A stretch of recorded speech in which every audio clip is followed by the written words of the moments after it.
Saudara-saudara terkasih, beberapa waktu yang lalu seorang pengamat pernah mengatakan bahwa kitab suci itu fiksi.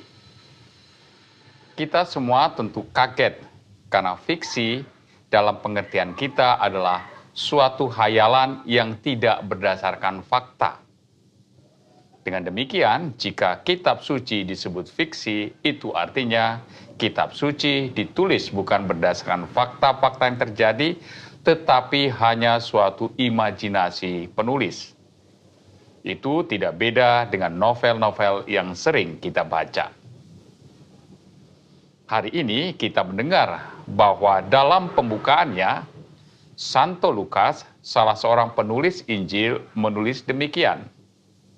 Theophilus yang mulia, banyak orang telah berusaha menyusun suatu berita tentang peristiwa-peristiwa yang telah terjadi di antara kita, seperti yang disampaikan kepada kita oleh saudara-saudara yang semula adalah saksi mata dan pelayan firman. Karena itu, setelah menyelidiki segala peristiwa dengan seksama dari awal mulanya, aku mengambil keputusan untuk membukukannya dengan teratur bagimu.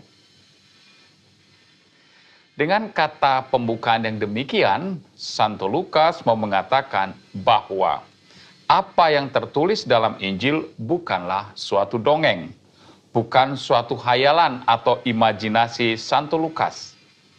Kisah Yesus yang ditulisnya adalah sungguh sosok yang hidup di tengah-tengah masyarakat Yahudi yang menjadi perbincangan banyak orang karena cara hidupnya, ajarannya, penderitaan, kematian, dan kebangkitannya.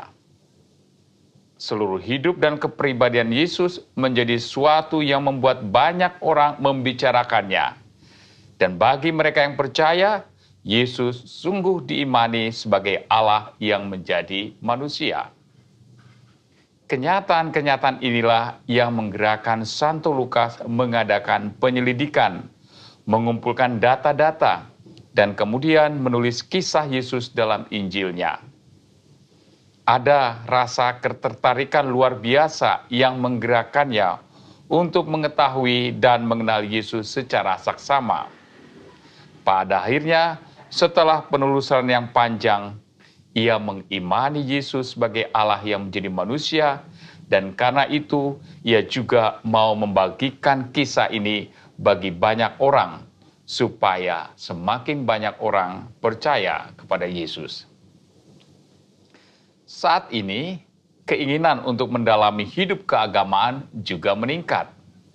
Banyak informasi-informasi keagamaan yang dapat diperoleh dengan mudah lewat media sosial.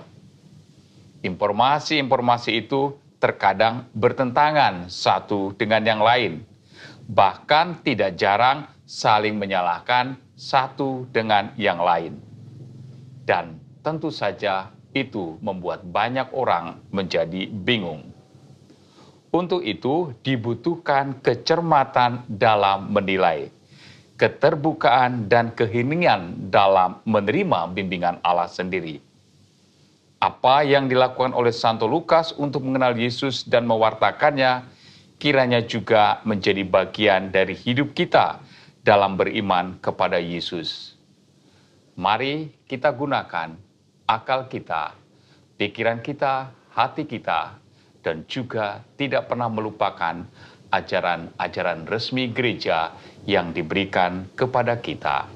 Sehingga dengan demikian, kita boleh mengenal Yesus dengan lebih baik dan mewartakannya juga dengan benar bagi orang lain. Tuhan memberkati.